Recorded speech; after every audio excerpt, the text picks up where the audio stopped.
Elon Musk's announcement several weeks ago of his intentions to purchase the popular social media site Twitter was met with outrage by liberals, but excitement by Trump supporters and many right wing activists. The mixed reaction demonstrates the oversized role that Twitter plays in shaping political dialogue. A presence on Twitter has become almost a job requirement for columnists, pundits, and political junkies. But recent tweets from Musk suggest that the deal is on hold, leaving many to wonder what the fate of the sale is and the platform that has become the new public square for politics. Experts weigh in, all coming up next. Live from Los Angeles, this is the Special Report with Areva Martin.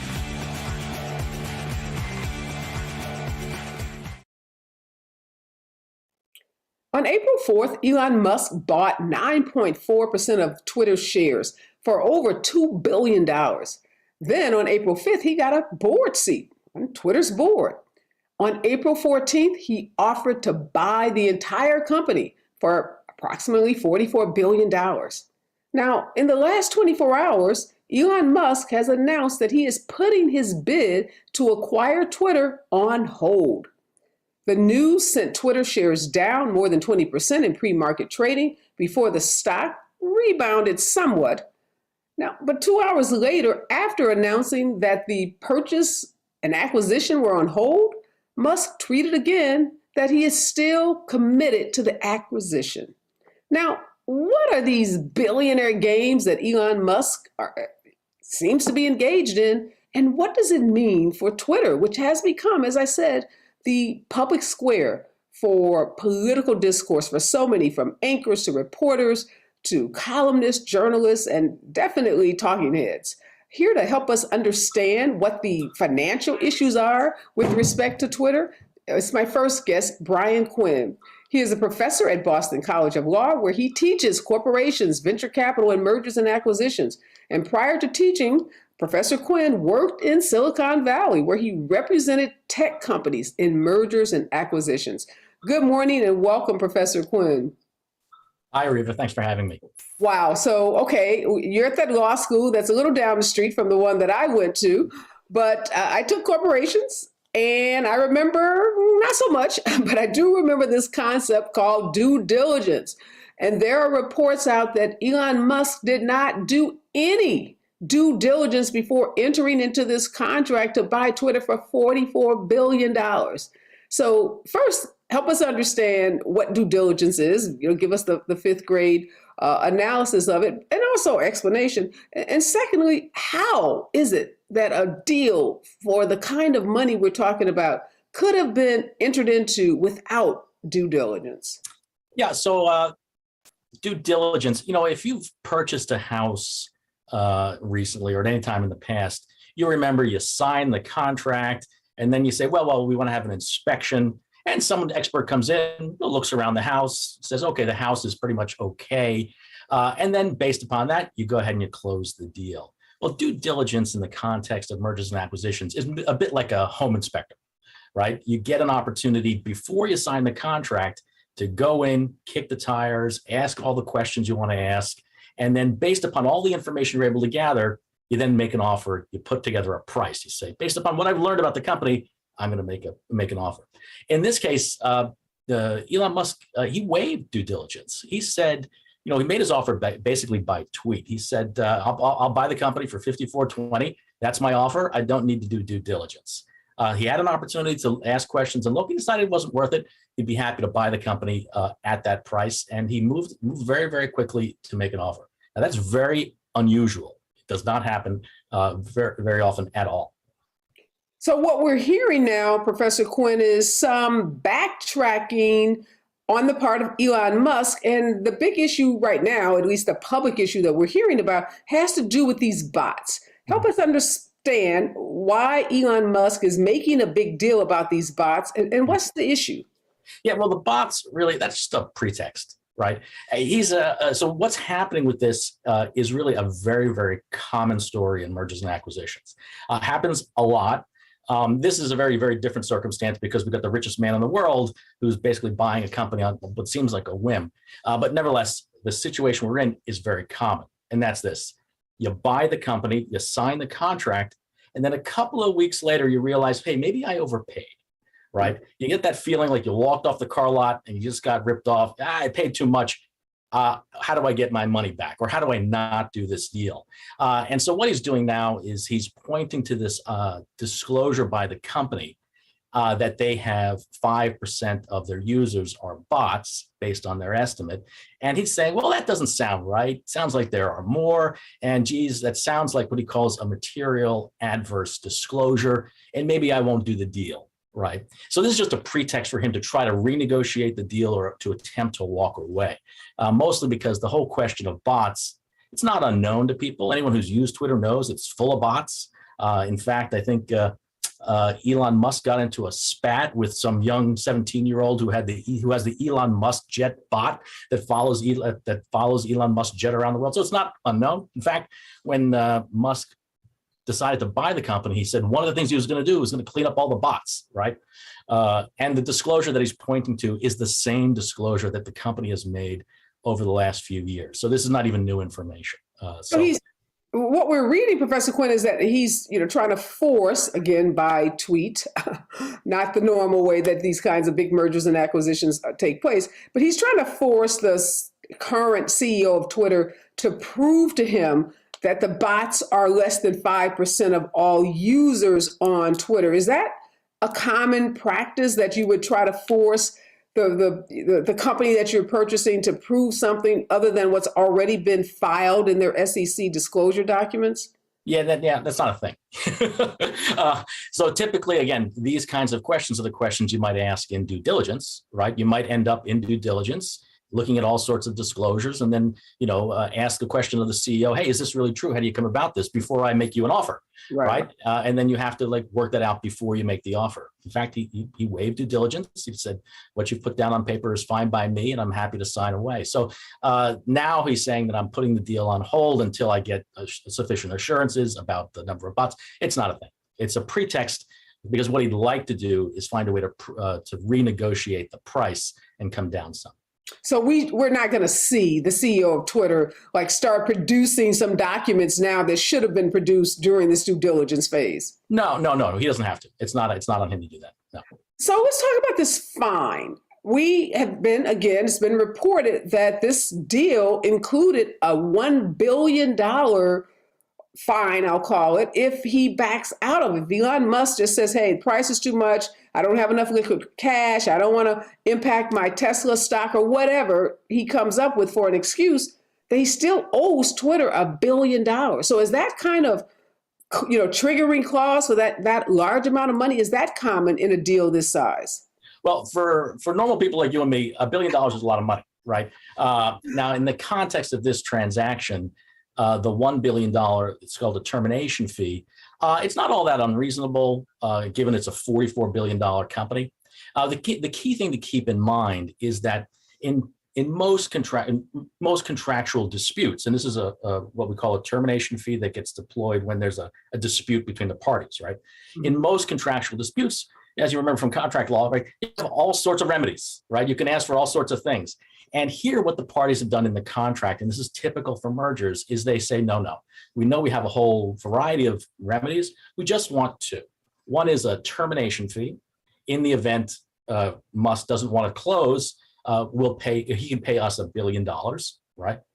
Or the other remedy that's available to us, the seller, Twitter, is we can go to court and ask for what's called specific performance. The court will order him to do the deal. And the option of whether or not he pays the $1 billion or the company gets specific performance, that's an option that the company has. It's not his choice. He can't just simply plunk down $1 billion and walk away. The company gets to choose whether or not they want the $1 billion or they want him to actually buy the company. And to get him to buy it, they have to go to court, specifically to have the court order that the specific performance is a legitimate part of this contract, and now they're obligated to perform as identified in the contract.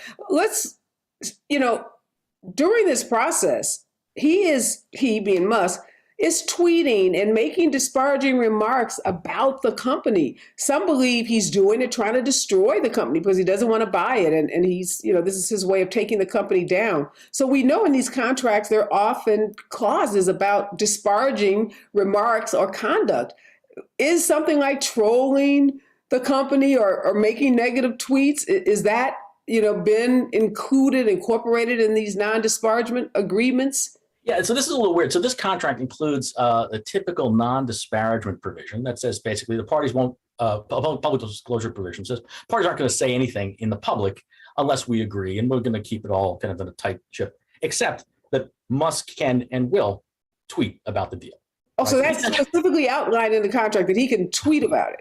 Yeah, for whatever reason, he decided, and Twitter agreed to permit him to tweet about the deal. Now, that's very different. I'm sure that when the Twitter board said, "Oh, sure, you can tweet about the deal," they thought he might be tweeting nice things about the deal. In fact, he's been basically trying to torpedo the company by using his tweets. Now, it's entirely possible that the board of Twitter might say, "Well, geez, you are trying to torpedo the deal. You have a good faith obligation in contract law. They call it good faith and fair dealing. You've got to deal with us fairly. You can't try to kill the deal, right? You got to try to do the deal." And so you might argue that he's in violation of the contract already, right? Which is really kind of not great, right? Because for a couple of reasons, what's the Twitter board going to do? Say, "Oh, you've terminated the contract. We don't want to sell to you anymore for $54. They don't want to do that. They want now that they've signed the contract. They want to sell the company. They want the money now, right? Yeah, they want the money now. It seemed like that Twitter didn't want to sell. And was it because of the price wasn't right? Was that their hesitation? So then they got the right price. Now they're ready to go. Yeah, I mean, because this is a company that had been trading at about $38, $40 a share, and the opportunity to get $54 plus per share. What happened, I think, was that when he made the offer and had the financing in place and made it clear that he was serious at the time to do this deal, that the Twitter board got together with their lawyers and their bankers, and they basically came to the conclusion that the board itself couldn't actually do anything to get us to a higher stock price for the shareholders than $54, and this was probably the best thing for the stockholders. Mm-hmm. And so now they want to sell the company for that price. But yeah, so he's using his tweets to try to drive a renegotiation, and it's not the kind of situation where the Twitter board would say, "Hey, you're violating the contract. We want to sue for that," because the best thing they can get there is $1 billion, and they don't want that. They want to sell the company. So they want to stay focused on getting this deal closed. Yeah. What about these reports that Musk doesn't have the money and how it is impacting his Tesla stock? So is any of that true? How does any of that play into what we're hearing these reports about his liquidity and the value of the Tesla stock being impacted by this deal? Yeah, so the deal itself is financed with three basic components, right? One block is about $12.5 billion of bank debt, right, that has to get paid off annually. I think the interest will be about between $700 to $800 million in interest payments a year by the company. Right. The second component of the financing is a margin loan from Wall Street banks to Elon Musk for another $12.5 billion. And that margin loan, he has to put up collateral. So for every $1 they loan him, he has to put up $5 worth of Tesla stock. Right. And that's Tesla stock that he still gets to vote, but he can't do anything with it because it's collateral for this loan. And there's another $28 billion that he commits to put up personally. And the only way he's going to come up with that is if he sells Tesla stock or if he does additional personal margin loans to get cash backed by Tesla stock. And the big challenge for him, and I think what's really driven it, is that since he announced the deal, when he announced the deal, Tesla stock was trading at about $1,000 a share. And this morning, Tesla stock has dropped to $750 a share. Mm-hmm. Which means that the amount of stock he has to put up as collateral has gone up. The amount of stock he has to sell in order to finance the deal has gone up. So the thing is, he's not really liquid. He's got to sell stock to do it, but he has the ability to do it. And that's what the Twitter board is going to be very focused on. So he has the ability, he has enough Tesla stock to both sell off to get the $28 billion that he needs liquid and to have the 5-to-1 that he has to put up for the margin loan. Yeah, his net worth is last estimate about $220 billion. Wow. And he's going to have about $30 billion committed to Twitter. So he's got the wealth. to do this deal. Now, he might not want to do the deal at this price, but that's a different story. So that's the question. 220 billion, only having to put up 30 billion of it. That's big numbers. Well, 30, of 220, it's a little over 10%, right, of the 220. Why all the haggling? Or is this just, again, what billionaires do? Is that's why they're billionaires, because they haggle over every, $1 billion? Yeah, it's hard to know like what the motivation is. Because this is, he says it's a deal that's not about the money, it's about free speech and all that other stuff. You can talk to your other guests about that. But it's hard to know because he is going to he's trying to save some money. Maybe he didn't think he was going to have to give up as much Tesla stock as he's going to have to make this deal work. And that might put him in a bind with respect to Tesla, where he owns 22% of that company, and coming down below 20% might make him feel unhappy. So it's hard to know what the motivation is for him, like trying to renegotiate. But certainly I think the subsequent price drops in both Tesla stock and Twitter stocks have something to do with it. So there are a lot of reports, Professor Quinn, about Twitter not being profitable. So help us understand, one, is that true? And if that is true, how can a company that's not profitable be worth $44 billion? Well, it's not quite true. I mean, they're not the most profitable company, but last year they made almost $1 billion. And for the last couple of years, they've been circling that range. So they don't have a lot of free cash floating around. So for example, the debt component. So there are three components of the financing. The debt component is going to eat up about $700 million a year. And that's basically what they make in a year. So this company is going to look, once the acquisition is completed, just to meet the debt payments, all of their free cash is going to have to go there. What is the Twitter business model? Because unlike Facebook, Facebook seems to be totally driven by ads, ad-driven revenue. What is the Twitter revenue model? It's the same. It's an ad-based revenue. Ad-based revenue. So the political pundits that are on there that they're just there, and it's the companies that are paying for the ads that are driving the revenue for the company? That's correct, yes. So it looks like from everything you said, this deal is going to happen, no matter how many tweets or negative comments by Elon Musk, because of this specific performance clause that allows Twitter to go into court. Is there any way that Elon gets out of this deal at this point that you can see? Not really. I mean, there are a number of possibilities. The lowest probability outcomes are the ones that involve him either walking away from the deal and paying $1 billion, or walking away and not paying anything. And that's not going to happen. More likely, the deal will close on its terms, or there'll be a subsequent renegotiation. Though I don't expect Elon Musk will be able to have a significantly strong enough leverage to get much of a discount on this company. This deal's going to happen. Just a matter at what price, but I don't think it's going to come down all that much. All right, sounds like a lot of work for lawyers, both corporate and litigation. Lawyers are going to be working day and night, both for Musk and for Twitter. So a good day for lawyers, I guess.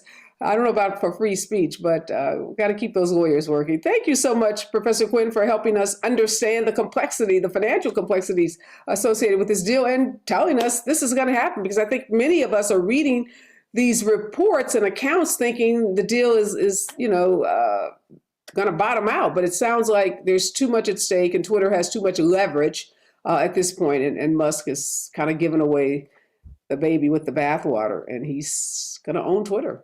At some price, he will, yes. Yeah. All right. Well, we'll keep watching this. Again, thank you so much, Professor Quinn, for helping us understand what's happening with the $1 billion deal, billions of dollars, I should say. All right. We're going to talk next about free speech, because this whole deal for so many folks people are on either side of the political spectrum, either happy and cheering or really upset and worried. My next guest is Erin Simpson. She's the Director of Technology for the Center for American Progress. Good morning and welcome, Erin. Good morning. Thanks for having me, Areva. I'm in the worried camp. Okay, yeah, me too. And now that Professor Quinn tells us this deal is happening, so any of us that thought, maybe something would change, not going to happen, according to Professor Quinn. And we know that Elon Musk has been outspoken about Twitter failing to adhere to what he calls free speech principles, which he says undermines democracy. Help us understand what Elon Musk's definition of free speech is. Well, that's right. Elon, of course, tweeted, as he does, that he wants to align Twitter's moderation policies with that which is defined by the First Amendment. Of course, you and your listeners know the First Amendment says the government can make no law that abridges the freedom of speech, but it doesn't fit in 140 characters in terms of what that means. The courts have interpreted what freedom of speech looks like for all kinds of situations. It takes into account context, the likelihood for imminent harm, the value of the speech itself. It has evolved a lot over time. And it's not some kind of binary concept between free and not free. But there are really good reasons why we don't want social media platforms to only moderate speech the courts would find illegal. So without normal content moderation, platforms will be overrun with spam, junk, fraud, pornographic content. They would be unusable. And then the second issue is, so people on social media, especially women, people of color, queer people, will all face increased harassment. And that risks driving these populations off the platform. And so we consider this to be a chilling effect on speech, which is important to consider because that's also bad for freedom of expression. Mm-hmm. And then finally, just to say, Twitter's a global platform. So following the law is in places that don't respect human rights looks like censoring political speech and journalism and putting at risk all of the work and lives of people defending human rights. So it's clear that Musk is very much interested in impunity for himself, not really freedom of speech for others. Yeah, and there's this fear, the worry, a lot of it has to do with how happy the right was when the announcement was made, because they see this as an opportunity to, many of whom have been banned, to get back on the platform and, where they spread these wild conspiracy theories and misinformation all under the banner of free speech. QAnon theories and other theories. And Twitter has been, reprimanded and held accountable for allowing that kind of, misinformation and conspiracy theories to run rampant on the site. And they have tried in some ways to tamp down on it with the banning of Donald Trump. But we know Elon Musk has said Trump is going to come back under his ownership. What will that mean for the site? Now, of course, Trump is, with his bluster is saying, no, I'm over at Truth, so I don't need to come back to Twitter. But, we know he'll be back. Oh, we know he'll be back. And I mean, you're exactly right. So this takeover couldn't really come at a worse time for democracy. We're looking at the midterms in the fall, and now is the time that social media platforms need to be ramping up their work to protect the right to vote and to protect the democratic process, not rolling all these mechanisms back and relaxing their rules to let people who have incited violence, who have tried to suppress votes, come back onto the platform. Now, of course, Trump is chief among them. I mean, he incited a violent white supremacist mob to storm the Capitol and disrupt the Electoral College process. That finally caused Twitter to remove him, right? This was a really high bar. And if he sought to remove the will of the people this one time, we know he's going to do it again. There's no reason to expect that this allowing him back on wouldn't enable and empower him to do even worse. And of course, it's not just Trump. Part of the problem with holding our politicians to a lower standard than we hold normal users like you and I on social media is that it emboldens all kinds of other trolls and people who would try to take away rights online. And so it has really bad implications for just the tenor of free speech as we head into the elections this November. Yeah, there are a lot of theories. Some would say conspiracy, but they're theories that the whole timing of the purchase by Musk is related to his efforts to have oversized influence on the midterms. Is there any evidence of that? Well, I can't speculate on conspiracy theories, but I will say that when it comes to Musk, it seems like there's a lot that's driven by ego, right? And we heard a little bit about this from the professor previously, but this is the world's richest man. And I think there's a lot of aspiration to be a part of public life and political life in a way that makes him important. And this really illustrates just the danger of putting our public sphere in private hands. Of course, we've always had rich guys and mostly rich white guys owning a lot of media, owning a lot of the public sphere. But then the problem is when they have, a whim, like when they'd like to buy the Washington Post or when they'd like to influence the midterm elections, if that's the case, so they're going to buy a major social media platform for politics, that just gives them even more influence over speech and over how the rest of us get to talk or not in our political sphere. So troubling either way. Yeah. Murdoch owns Fox News, which we know has a huge impact on our public square and on political discourse. That's right. And if Musk, who seems to be very aligned with many of the folks who are on Fox, i.e. Donald Trump, now owns Twitter, Bezos owns Washington Post, how will we get news into the homes of people that is not tainted by these wealthy, these wealthy white men? Mm-hmm. Well, I mean, first, there are journalists inside all of these institutions. There are trust and safety professionals at these platforms who are fighting for, apolitically fighting for good process, fighting to ensure that they're limiting the influence of their billionaire owners on their coverage. And we need to keep respecting their work, and we need to have the whole of journalism respect those professional norms and support them in doing that work. And same on the tech side, we finally just have a Trust and Safety Professionals Association. So those are the people who do content moderation. And that's great because we're going to need resistance within these institutions. We're going to need professional standards and ethics and norms if we're going to have them be resilient to all of this billionaire influence. And unfortunately, just to say, this is nothing new, right? Our public sphere has always been owned by, really rich people. And so it comes down to the integrity of individual journalists in standing up for this, in professional bodies, in resisting some of this takeover and influence. And then, of course, we need to be investing in public media, in local media, in a really resilient, pluralistic media information ecosystem, and a really resilient internet information ecosystem. And so just when you have more choices, when you have more options, it's harder for rich guys to game. And so, of course, we want to be promoting competition, and we want to be really investing in having a pluralistic, diverse media ecosystem. That'll help us. Oh, I hear you with resistance, but what we've seen, recently is those voices that resist are often fired in those companies. They're marginalized in those companies. Many choose to leave because they feel like they can't, fight. We saw even Shepard Smith leave Fox. We saw,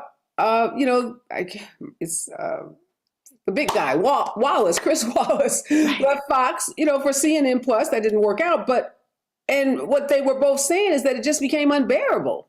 So I guess I'm less optimistic that people in the inside of these institutions will have a big enough voice or, have enough power to resist the influence of their bosses. What is the government doing, in terms of regulation? Because to ask me, the reporter who has to feed my family, to challenge my boss over a story that we know, is too much to ask each individual person. And many people, even if they do put their careers on the line like that, they're not successful in changing how, the trajectory or course of how information is disseminated from that news site. So where's the government in all of this? Yeah, I mean, just to say, you're of course right. We can't rely on the courage of individual people to solve systemic collective issues. And so you're right. That's exactly where we need the government to come in.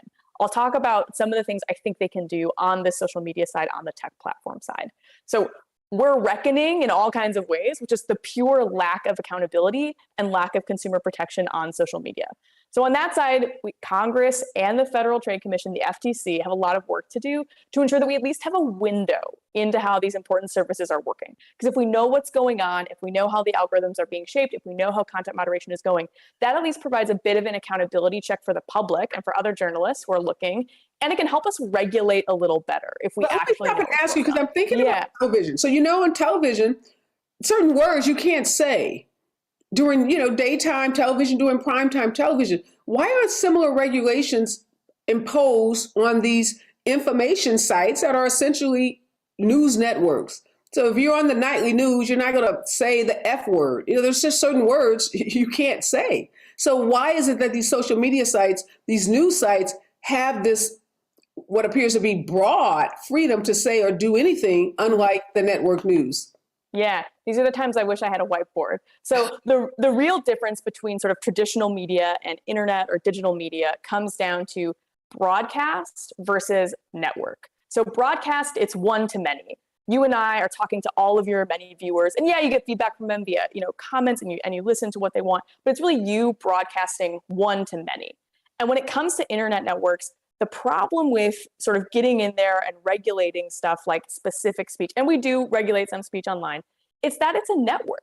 So it's not just you and me to everybody, it's everybody to everybody. It's exponentially more connections. And so when we start, regulating the internet like we would regulate, say, broadcast media, we get into a problem with freedom of expression and free speech just amongst people, not just from people with a platform to people who are the audience. And so it just to say, like, we have to be really careful. But one way that we can sort of get out of that, rather than doing direct speech regulation, which, as you know, there are a lot of restrictions from a First Amendment perspective, is just honestly competition. And we're trying to do this now so that if Elon Musk does buy Twitter and you and I don't want to be there anymore, right now, we don't have a lot of other choices. And that's in part because there are a lot of monopolies online. They've defended their social media monopolies. And honestly, they've behaved in sometimes anti-competitive ways to make sure that other competitors, different competitors, can't compete. And so one thing the government can do is being enforcing antitrust law in this space. And we've got a great set of tech antitrust bills that are before the Congress now. And we would love to see those go through this summer, which will make things a little better in the sense that we could have new competitors, maybe with better content moderation or with owners who we don't revile. But that seems so far off, Aaron. We have these midterms that are literally happening. Like last night, there were elections, critical elections in Pennsylvania and other states, and then November. So you're talking about passing laws, and then those laws impacting entrepreneurs who are going to have to go start these sites or, create them. And it could take years. We saw what happened with Truth Social, Donald Trump's attempt at a Twitter clone. I mean, it hasn't gone well at all. It's not very good. It's not very good. And even Republicans don't want to be there because they're just, talking to themselves in this echo chamber. And, it's crashed. It's just had all kinds of problems. And, getting a website or a app off the ground and populating it is, that's millions and millions of dollars.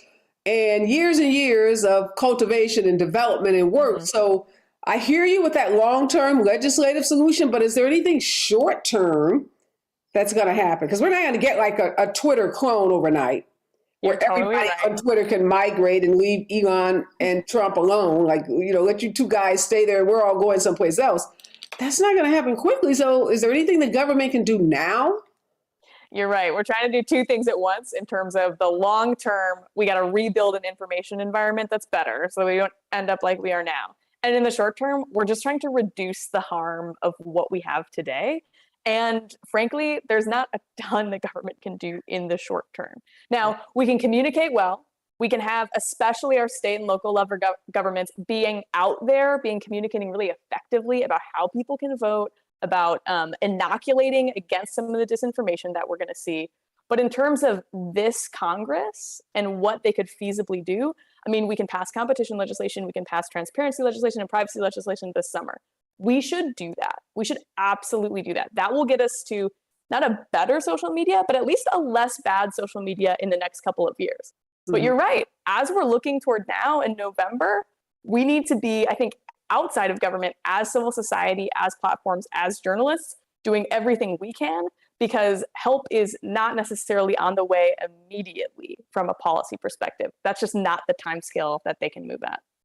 Yeah. So is there any sense about, I'm thinking about Reddit or Facebook, all of which have their own issues. Facebook is no favor to most people now. But is there any sense in the at least Democratic punditry community that we should leave Twitter when Elon takes it over and go here or go there? Is there any talk like that? I haven't heard talk like that yet. But as you noted, there's not a lot of places to go, especially for like the journalism community. Like folks are really on Twitter. And it'll be a shame if Musk drives people off. But also, like, if he implements the content moderation he says he's going to, which will let the site be run amok with like spam and porn and racism, it'll be unusable, which is not only bad for democracy, it'll also be just bad for business. And so the hope is that maybe he'll reverse those changes, or he will get cold feet and back out, because you're right, there's not a lot of other places to go. But hopefully advertisers will pull their dollars and use their influence, because they also know that there are only so many places. And so that's one area where we would like to see some action. All right. Well, we'll be watching. Obviously, this is not going to drag on indefinitely. There's going to be some point at which Twitter is going to go into court and exercise the options that it has to force this specific performance. And according to Professor Quinn, Musk is going to own Twitter because Twitter now wants that $54 share. So there's the financial incentive for Twitter to sell now. So thank you, Aaron, for helping us understand this. And we're going to keep our eye on this because these midterms are happening as we speak, and lots at stake, obviously, in the midterm elections this year. And then we move into the presidential election shortly thereafter. So, whew, scary. Thanks, Areva. Hard questions. We'll figure it out together. That's the only thing we can do. Great point. I love that. Thanks again, Aaron. Okay, my next guest is Professor Andre Brock. He is a professor of media studies and Black digital studies at Georgia Institute of Technology. Good morning and welcome, Professor. You've been listening to this conversation we're having. Aaron and I are not all that optimistic about what our other options are. And as you know, Black Twitter has made it unequivocally clear that those people that make up Black Twitter should leave and will be leaving the site when the deal is sealed with Elon Musk. But the big question is, again, where do they go? The NAACP issued a statement on April 25th saying, don't allow Trump to return to Twitter. Free speech is different from hate speech, and really just, made a passionate appeal to Elon Musk to engage in some form of moderation so the site doesn't be run over by racists and other extremists. But doesn't seem like any of that's going to sit well with Elon Musk, who already has his issues with Black employees at Tesla who are suing him for employment discrimination, race discrimination. So this isn't a guy that has a great track record with Black folks. So what are you thinking about all of this in this moment? Good morning. I wrote a tweet, because that's where I live mostly, a few weeks back, saying that Elon Musk taking over Twitter is like having 44 or 45 out of 46 presidents be white men. And I strongly feel that Musk taking over will not significantly change the platform, especially considering that the previous CEO, Jack Dorsey, didn't actually kick Trump off until the 1/6 insurrection, right? And actually reporting has come out that Twitter, as well as other social networking sites like Facebook and other spaces, actually elevated conservative tweets, including Trump, because the engagement they provided juiced their numbers for monthly average users and overall participation on the site. And so it's like saying I would leave America because America is racist, or that we have a new racist president. Many of us are not going nowhere. From my experience as studying computer-mediated communication, which is what I call Twitter, as well as blogs and bulletin boards before that, the 1% is usually the loudest, right? Black Twitter happens to be a very loud 1%, but there are many more Black Twitter folk who were there when Trump was there and dealing with that will continue to be there. Whether I don't think Musk will take over at this point. His shenanigans are getting kind of silly. And so we will do as we always have done. We will occupy spaces that are not meant for us. We will make those spaces pop. We will make those spaces lit. And we would just continue to be Black and prosper wherever we're at. Yeah. So the voices of the some African Americans that use the platform that, they fear the return of folks like Trump. You're saying that there's a large contingency of African American users on Twitter who obviously were there. Of course, Black Twitter was there when Trump was there. Don't see that as any greater threat than what we live with on a daily basis. But do you have any concerns, in terms of how that influence, how, inviting not just Trump, but all of those others who've been banned from the platform back, how they may influence the upcoming midterm elections? Of course, I have concerns, but Twitter is actually a small, though influential part of a larger media ecosystem, right? And so it's been going on over the last weekend with discussions of great replacement theory, Tucker Carlson, and Fox. There's a much larger media infosphere that is deeply effective of what happens, and that ends up happening in spaces like Twitter kind of as a ripple effect, right? But that stuff is not specific to social networks, right? And so, I mean, yes, they might let Trump back on, but they've already told Roger Stone he can't come back and other things, right? And so I'm at war with myself, right? I know the environment won't necessarily improve because if nothing else, Musk is feckless, which I never thought I would use in a sentence, right? He doesn't seem to care about the SEC and possible consequences. He's largely playing this game to try to juice his own holdings in Tesla, it seems. And I'm not an expert on that. That's not my field, but that's what it feels like from here, right? And so again, like, say a racist mayor, like the mayor of New York took over. Sorry, Eric Adams. A racist mayor who's intent on reinvigorating already terrible police force takes over New York City. Are people leaving the city? No, because we have lives invested in that space, in our connections, and our sociality, and our jobs, right? And so Twitter provides a lot more life to folk than people are willing to admit.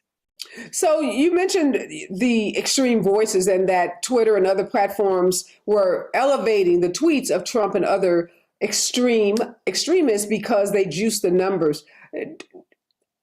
And that is one of the concerns that people have about these platforms, is that the most extreme voices become the most elevated voices. They're the loudest. They attract the largest followers. They did a study looking at, I saw a study looking at political figures, even political figures like AOC on the left versus some on the right, and how those figures have been able to really captivate audiences on the site. Do you have any concerns about that? That those extreme voices on either side drown out voices of folks that, quite frankly, need to be heard? So I'm always careful to point out that both sides' controversies don't help.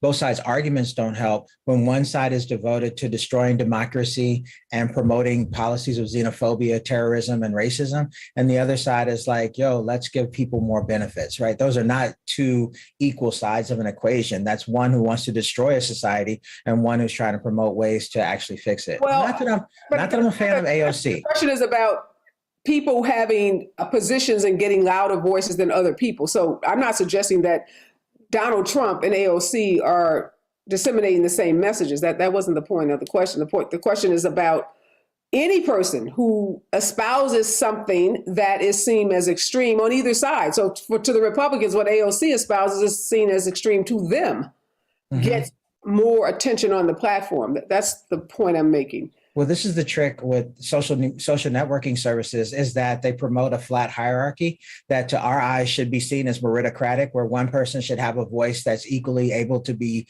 listened to and make noise according to their stature as a human being. But the politics of human attention and sociology lead us to give certain voices more priority in a sphere, right, than others. And so that attention gets quantified by likes, retweets, and shares in a way where you see some people have millions of followers and many more just have a few hundred.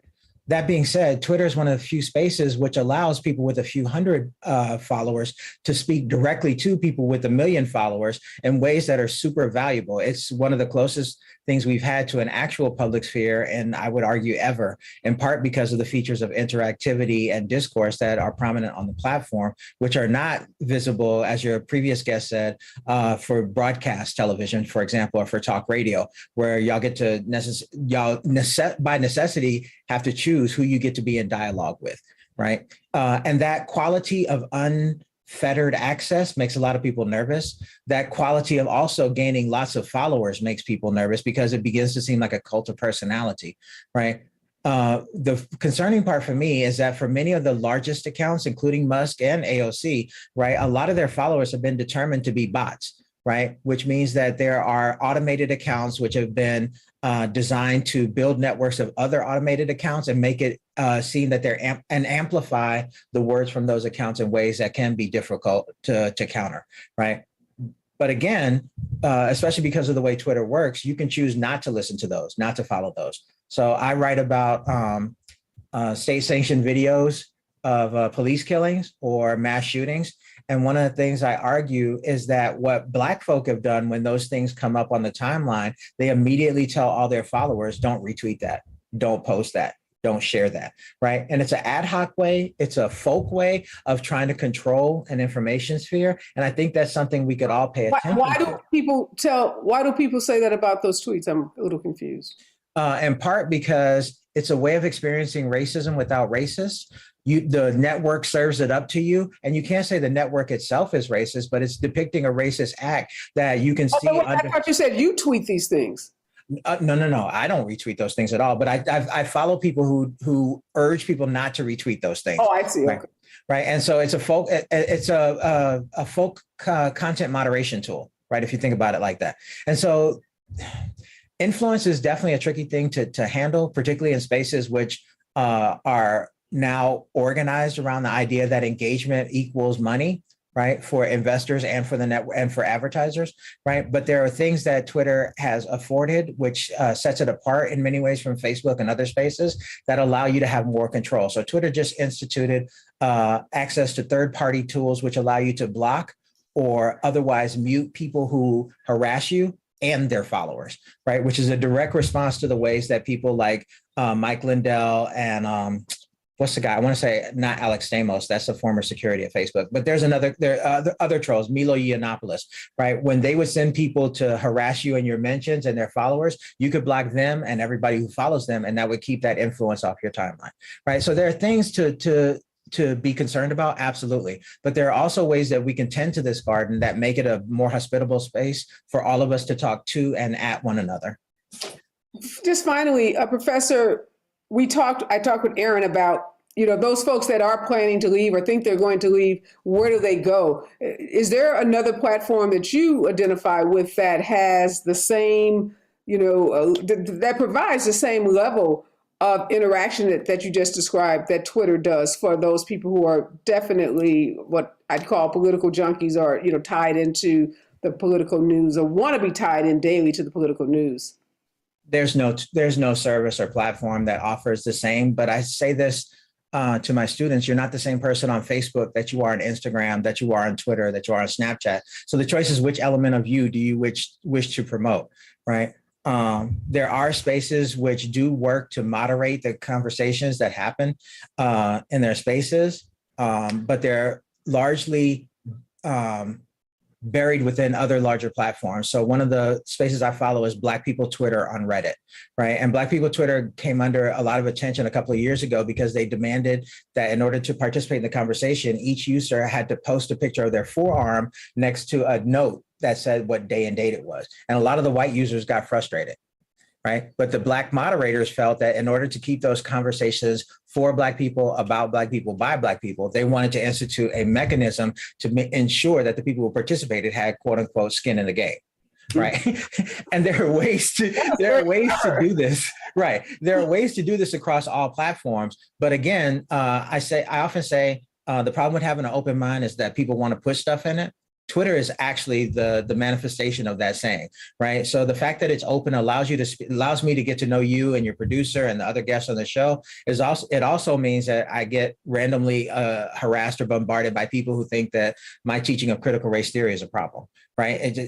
There's no innocent infrastructure, I guess, is how I would like to end that, right? And so the same space that allows you this joy will also allow you that harassment, just like walking down the street, right? And so it's incumbent upon the government at some point to intervene. It's incumbent upon the companies at some point to enhance their moderation strategies. But until those things happen, do like the Black Panthers, arm yourself accordingly. And just final question, since you said you don't see another space that's like Twitter, is there one that you see could grow into a Twitter? Because Aaron talked about competition and the importance of competition. And with some of this legislation she thinks might get passed this summer, we may see some competitors enter the space like Twitter. So, obviously we don't know what's going to be created by someone, some entrepreneur, some kid sitting at their computer, right now at Harvard or Stanford or Yale someplace. But is there a space right now that exists that you think could become the next Twitter? So there have been a couple of spaces that have been suggested in recent weeks. One is Something Good, which I believe is Black developed. but it's largely a voice chat space, which is never to my liking, but some people seem to like it. But voice chat introduces a whole nother set of problems with in terms of moderation, archiving, and participation in those spaces. Other ones would be Mastodon, which is a decentralized Twitter alternative, right? But that problem with decentralization is you end up on one server and you never get to see all the other people active on other servers. And so it doesn't necessarily address Twitter's capacity for discovering people who might say something of interest to you that are not your friends or immediate participants in that particular neighborhood. So I mean, there's always possibilities. As always, though, especially for Black folk, we tend to make spaces that work for us, right? And those are the spaces where I look for and that are unexpected in the infrastructure, yet seem to do things which are life-giving for the people that you care about. Well, on that note, great way to end this conversation. Thank you so much, Professor Brock, for your insight. We're going to be watching, obviously, Professor Quinn said that the Twitter deal is pretty much done. It's just a matter of time, days, months, maybe before Elon takes over, because Twitter is going to go to court if they have to force specific performance of the contract.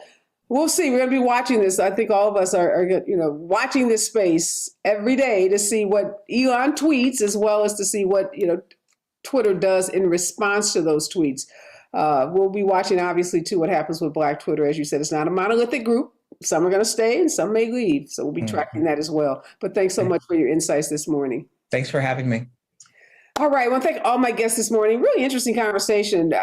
Made me think about my classes in corporations law and contract law and obviously litigation. And all of this is about con law because we're talking about the First Amendment and what the First Amendment means. And Elon Musk has his own definition of what's allowed under the First Amendment.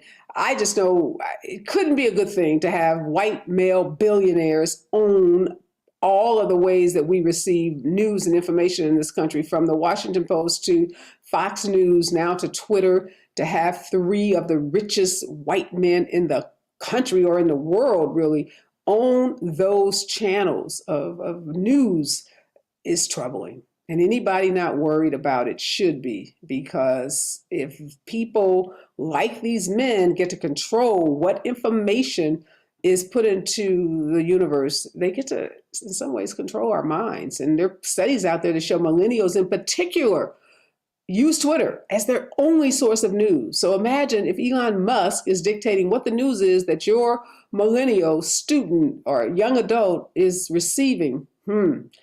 Could be a problem. All right, we're going to stay on that story. Lots of questions that have yet to be answered, and we are going to bring you those answers as we get them right here on the special report. But I want to shift gears for a minute. This Sunday, we had an opportunity to celebrate three amazing women, bring together over 400 powerful women at an event in Los Angeles, the Pink Pump Gala, sponsored by Special Needs Network in its 14th year at the Beverly Hilton Hotel. An amazingly powerful and moving afternoon of women raising money, and some good men, few good men, I should say that. There were definitely some men in the men at the gala, but women primarily coming together to raise money so that Special Needs Network can offer its free summer camp. This is the only free summer camp in the region for kids with autism and special needs and their typically developing peers. So this is a full-day camp for moms and dads who need a place for their kids to go, don't want their kids sitting in front of a television for 8 hours during the summer. Those parents that can't afford to send their kids to those expensive $1,000 a week sports camps or computer camps or arts camps, they can come to the Special Needs Network camp, drop their kids off at 7:30, pick them up at 6 o'clock. Kids are given a free lunch, a free breakfast, snacks throughout the day, trained special education teachers and instructors, camp counselors, all there to ensure that the kids have a phenomenal summer experience, make new friends, which we all remember. Camp is where we made some of our best friends, engage in some incredible activities, and just grow and thrive. And one of our honorees at the Pink Pump Gala, I'm going to show you a video, Adriana McRoy, 18-year-old college student, was a Camp JPAC camper for 2 years, and she's been a volunteer at Special Needs Network's events. Parents like her mom, Akilah had been told, like many parents, that Adriana would never have any academic success, that she wouldn't graduate from high school, that she couldn't go to college, basically labeled her as a troubled kid.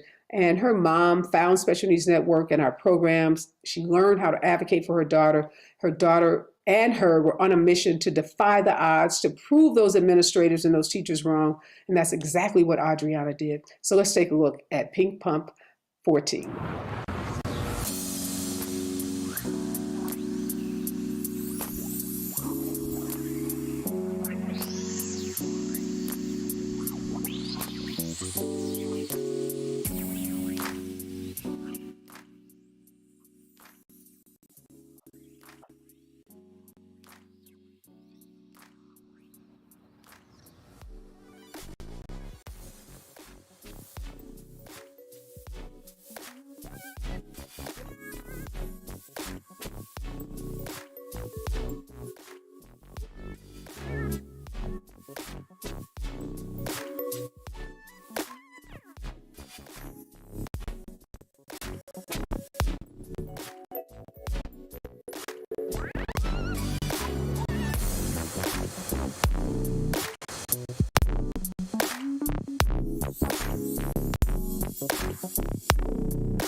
Possible without our incredible sponsors. We had over 30 corporate sponsors. Our lead sponsors were LA Care and Cal Wellness Foundation. Big shout out to them and all of the sponsors that made this event possible, all of our ticket purchasers, all the people that participated in our incredible live auction and silent auction, and people that just donated from their hearts. This work is so incredibly important to the kids and families that we serve. And because of the generosity of our donors and those that participated, we were able in this season of Autism Awareness Month and with the gala to raise over $500,000 to fund the programs at Special Needs Network. And again, I'm just so incredibly grateful to be a part of this organization that started in my law firm almost 17 years ago in a small cubicle to watch how it has grown and blossomed into one of the premier autism, social rights, social issues, social justice organizations in the state of California, close to 200 employees, a really, really bigger budget than I could have ever imagined. And again, it's because of the support of individuals like you, those that watch this show, those that support Special Needs Network. So thank you, thank you, thank you. And you saw so many of my celebrity friends came out to support Vivica Fox, Kim Whitley, Pat Harvey, who is the most decorated news anchor in this region with 26 Emmy Awards. She has been our MC for the last 9 years. Wendy Raquel Robinson, who is a phenomenal actress and runs one of the most incredible dance and acting academies here in Los Angeles. She's done that for over 25 years. So big shout out to all of those women that came out to support Special Needs Network. Be safe out there. Remember, we're all in this together.